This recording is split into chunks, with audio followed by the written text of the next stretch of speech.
Good morning, everyone, and welcome to Coffee with Casey. So today we're going to cover something pretty important, and that is, we went through a very big phase in 2008 where the market declined substantially, and we went down through this 2008, 2012 period. We also did that in 2015, 2018. That was a very difficult period as well. We're going through it again, and this is no time for inaction. This is time where you have to be accurate and certain about what you do. You have to work with only top producing realtors. This is going to be somebody where the skilled make out and the unskilled do not. So, with that in mind, I'm going to go over market conditions right now as they sit, winners and losers.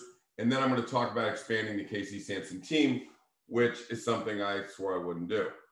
But I think we've come up with a formula that will help a lot of people. And, it is funny. They ask you, why are you in real estate? And the answer is to help people, right? So there's a lot of money at stake. I mean, in our opinion, we help people make $100,000 over what their neighbors make. We take a great pride in that. So it is about helping neighbors. 40% of the homes withdraw unsold. When that happens, sellers lose a lot of money.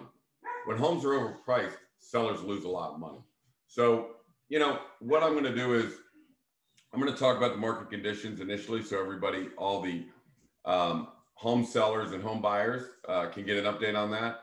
And then you can go ahead and leave, and I'm going to talk to the agents that listen in. We have a substantial amount of Samson agents that listen into the Coffee with Casey, and I'm going to talk to them about where we head from here. So let's talk about market conditions, right? A lot of people are, the skies are falling, the skies are falling. It's really not. It's really quite simple. First of all, 42 to 45% of the homes are under contract. That's a healthy market. So we are currently in a healthy market. I know interest rates are high. That's fine. I mean, we work around it. We get adjustable rate mortgages. We get a 5-year ARM. We get, we do a 2-1 buy down. We do what it takes to get through this period of, and hopefully it's temporary, but we bank on it being here for 3-4 years. That's why we get a 5-year ARM. But what happens is the Fed raises the interest rates to slow the market down. The market slows down, it goes into recession, and then the interest rates fall right behind it. So that period of time is going to take maybe 2 or 3 years, but it's coming. So what's happening is they'll get to the recession, the interest rates will start to fall, and that is to stimulate the market and get everybody back going again. When that happens, we refinance. So the smartest thing to do for you buyers, 5-year ARM, if the rate is low as you can, give yourself a lock-in period of 5 years at least, so the market can cycle through, and then go ahead and refinance at a later time. As Sarah Mormon would say, you date the rate and you marry the house. So, but in the spring, you couldn't buy a house because there was 20 contracts, crazy pricing.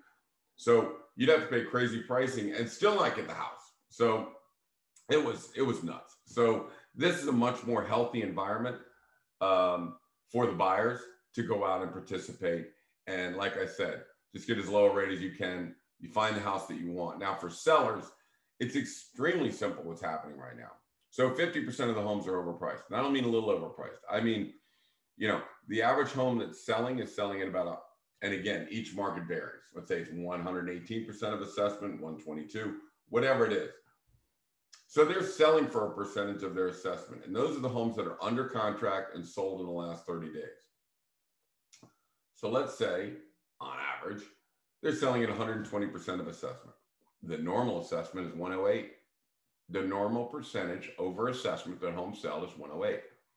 So right now we're selling at about 118 to 120. Well, the homes that are not selling, and how do I know they're not selling? They've been on the market more than 20 days. They've withdrawn or they've expired. So that classification of houses, what are they asking? Well, they're asking 130 to 132% of assessment. So it's fairly simple that the homes that are selling at 118 to 120, and the homes that are not selling are 130, 132% of assessment. It's a 10% difference. Why is that? That's where the neighbor sold. That was May. It's not May anymore.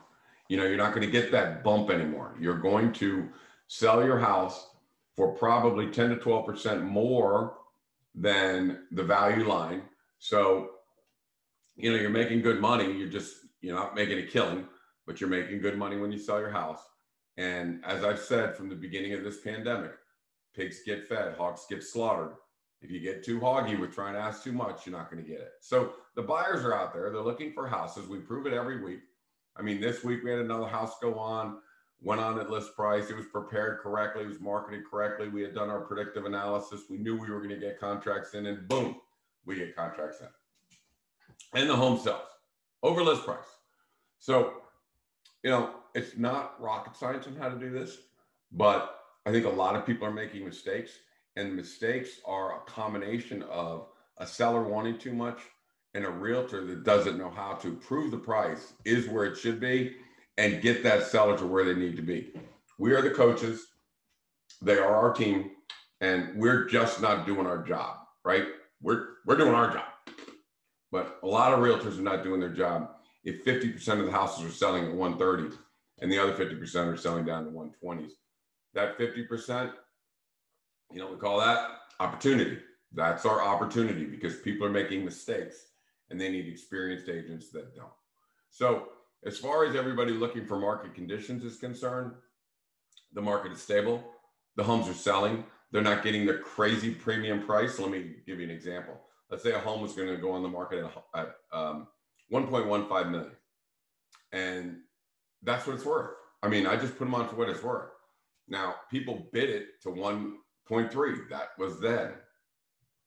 So now we're getting at or above that 1.15. We're getting at or above its value, what the house is truly worth, or I say it's worth in this market. And we're getting it. And we're getting it consistently. Okay. So are we getting the $150,000 to $200,000 equity push? No, but that was crazy. That couldn't sustain itself. That was just nuts. So we're getting good solid prices. Pigs get fed. They're going to walk out on top and with a nice profit. Buyers should not be concerned that that house may come down a little bit. It will come down just a little bit, but you're going to be there for 10, 15, 20 years. You want the home you love in the market you want to live in. If you pay a little premium right now, so be it. Could it come down a little bit? Maybe, but sellers don't allow homes to come down too much, right? They just won't put the house on the market. And then before you know it, you have a shortage of inventory and boom, prices stabilize. So I don't see a crash. I don't see the housing prices really, they've adjusted down, but I don't see a real big crash. I see them floating. And I think if you're looking to buy a house, now is the time to go in and go to the homes that have been poorly priced or sat on the market too long or weren't prepared correctly by their agents. And I'm going to talk a minute about how we're going to expand the Casey Samson team to make sure that doesn't happen in more markets. But take advantage of those sellers. And sellers, prepare the home correctly, price it right, do your predictive analysis, and we got it. We locked down. We are going first weekend every time. That's when you're going to get your best deal. What are we doing differently in this market that we didn't do before? Well, for 2.5 years, we hadn't had a home inspection, right? Well, that was then, this is now. Now people are going to come in. There's not as many contracts. They're going to want a home inspection. We get out in front of that. We do a 6-point home inspection with our inspector. If something's wrong, we fix it. Then we get a clear title, a clear inspection report. We offer that to every buyer. So when you come in, you're going to get a solid price, a home that's well prepared, a home inspection that's been approved, and we're good to go. So that's the formula for making these houses work. So as far as the sellers are concerned, don't panic. There is a price for your house. It probably will be less next year than it is this year, but it's not that big a deal. You can still go out on top right now. All right. So I want to switch now. That's 15 minutes in. I want to switch to all of the homeowners and sellers and buyers. You can go on doing what you do. I'm going to talk to the real estate agents now for a few minutes about Casey Samson Team and expanding. So we've been approached by a lot of agents who want to expand or who want to join the Casey Samson Team. We are not a team that's prepared. Didn't want to bring in newer agents and train agents. And, we are really, if you think of a car A car drives in first gear, second gear, third gear, fourth gear. So our team is basically in fourth gear, right? When we go into a market, we not only will take over the market, but I mean, we have a 20% market share in some markets, 20% market share. Whereas the average top 10 agent is about 2 or 3% market share. So we're running in fourth gear. It's impossible for us to go back and start all over again with newer agents. And we really don't want to do it. But the way we are going to expand is we're going to find agents that are in second and third gear. They're in a target market. They have a well-defined market of where they're trying to get traction. And they do have traction. But some of them may be in second gear. They may be, have the number 5 agent or the number 8 agent, or they may only be doing, 5 deals or 7 deals in their market. They want to do 25 or 30 deals in that market. They want to dominate the market. So we're going to team up with those agents. They're going to use our pricing strategies. We'll do the pricing for the houses. We will train the agents on how to get the correct price on the house. We will train the agents on, and we'll handle all the marketing. So we're going to handle they're going to be established in second and third gear. They just want to get to fourth gear. They want to dominate their market.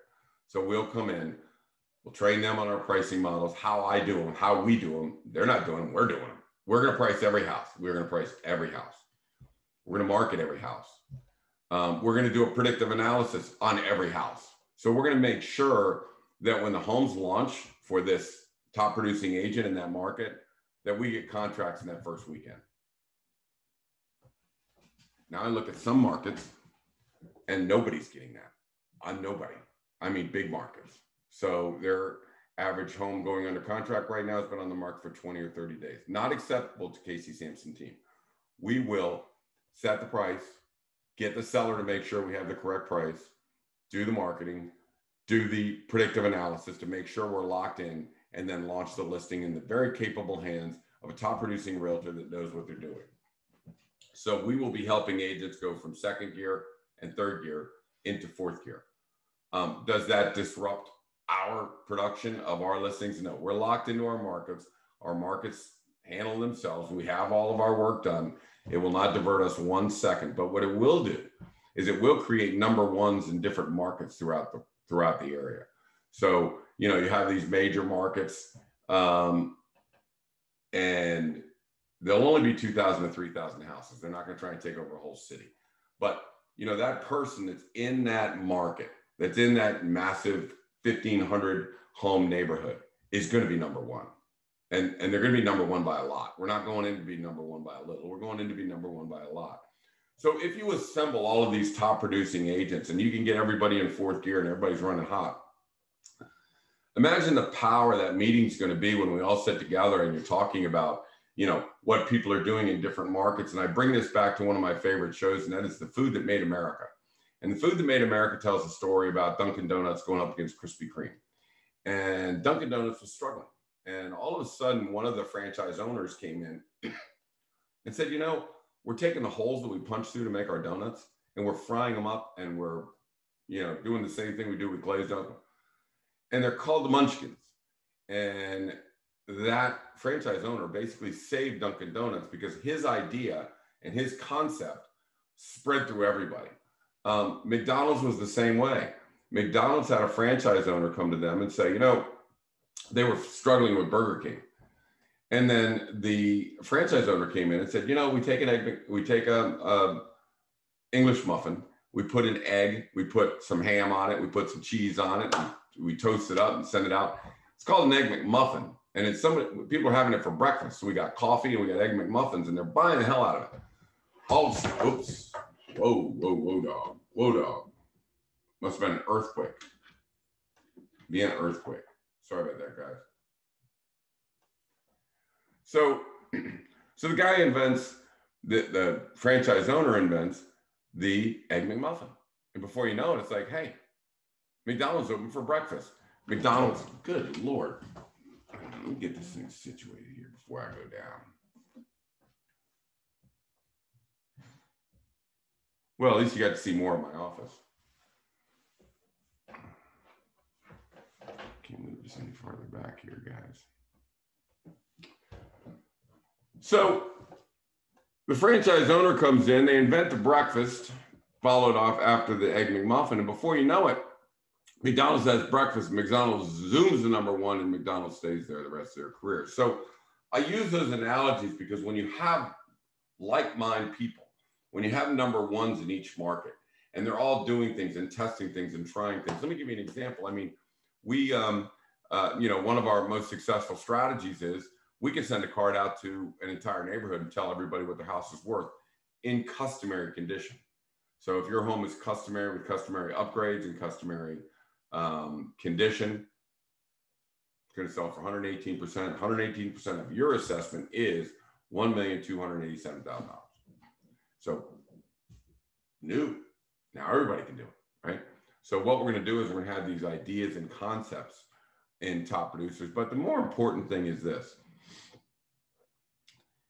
If an agent goes from 5 houses in a market to 25 houses in a market, then those 20 houses, those sellers in those 20 houses are going to be helped tremendously. They're going to be priced right. They're going to sell in the first weekend. They're going to get top dollar. They're not going to have home inspections. So in my opinion, we are helping the 115 sellers that we're working with right now. But if we could just help 25 in each market, and you could put together another, 5, 10, 15 markets, then we're helping those sellers in each one of those markets. 20 per market. So let's say, you get 10 markets, that's another 200 sellers you're helping. And to be honest with you, I got back into real estate because I was watching what people were doing and knowing it was wrong. I knew it was wrong. You can't have a 40% failure rate and stand by, idly by and watch this. I was trying to tell agents what to do. And then finally I said, screw it. We'll just do it ourselves. I formed the Casey Samson team and away we went. Rest was history. But this is the way to expand, that we are going to expand the Casey Samson team with top producing agents that are establishing themselves or have established themselves. We're not going to start from zero. We're not going to deal with agents that live somewhere else. These are people that live in the market, that work in the market, that have established themselves, that have listings in the market, that have worked with buyers, that know that territory locked down. And they want to go to #1. And the other agents just better watch out, because when we come in, we know how to go to #1, and we're going to go to #1, relatively quickly. We're going to come in like an elephant. And I think that the technology and the photography that we use, the predictive analysis that we have, the pricing. First of all, why are 50% of the homes not selling? Because they're selling at, and I know I keep using the term percentage of assessment, but it also has a lot to do with price per square foot, right? So the price per square foot needs to be accurate. The percentage of assessment needs to be accurate. That will arrive at the correct price. The price is tested on a predictive analysis. The home is launched. The home is sold for top dollar with no home inspection. First weekend. So that's the process. And we're not going to have to train brand new agents. We're just going to come in. We're going to do the marketing for them to get the traction in their neighborhood. We're going to make sure we're all locked down on the pricing of the house, how they do their listing presentation, what the branding is going to be, how we're going to market that house. And again, our marketing is a little different than other agents, right? So other agents put in the MLS or put on social media. What we do is we target buyers that are looking in the bigger markets. So let me give you an example. Let's say that we were in, Oakton's a perfect example. Oakton is like kind of Great Falls because they have bigger lots and bigger houses. So if somebody's looking in McLean, Vienna, or Great Falls for a $1.3 million house, they may buy a 3,000 square foot house. But in Oakton, it's a 5,000 square foot house, right? So you can get more value for your money in Oakton. So if we're going to sell an Oakton house, there's a feeder market that we will go to and market and bring those buyers into the market. This is technology that is extremely expensive and not everybody has access to it. So what we do is we can now share that with other agents. So there's ways of taking what a $150 million team is doing and just moving that same model into a large neighborhood and coming in and helping that agent dominate that neighborhood. So we're looking forward to building a network of ones. Our goal is nothing more than making every agent the #1 agent in their market area. The markets would be somewhere between 1,500 and 2,000 homes. We can do 1,000, but not probably now. We're only going to onboard 5 at a time. So we're going to onboard 5 agents. I don't want to overwhelm the staff. We do have other people that are working with us, but we can more than handle 5 to 10, but we're going to do it at 5. We're going to work them through, and then we'll go from there. So if you are a Samson agent and you're establishing yourself in a neighborhood and you are established in a neighborhood and you're into the community involvement, you know, people in the schools or in the youth sports or in the church or whatever, you're active in your community. All you need to do is have that formula that takes you to #1. That's what we're going to do. We're going to take you to #1. And anybody else in that market is going to stand by, because we are what's in the industry called a disruptor. We will come in and we will take that market. And for example, so in Vienna, you know, I decided to come in. I'm a Vienna guy. I mean, I coach football here. I know a lot of people here. I work in this area. So in Vienna, we do 6 times the business, 6 times, $88 million versus, you know, 12 million, 6 times the business as the average top 10 agent in Vienna.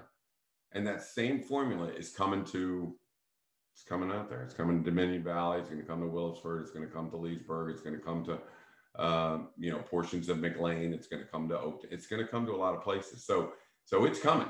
And we need to, you know, work with those agents. And if you are an agent, like I just described, and you want to contact me, let me know. We'll go out and have a lunch. We'll figure out if this is the right fit, and then we'll move forward. My name is Casey Samson. You've been listening to Coffee with Casey. You can reach me at 703-508-2535, or you can email me at casey@caseysamson.com. Thank you very much for listening, and I hope to be hearing from some of you. Bye now.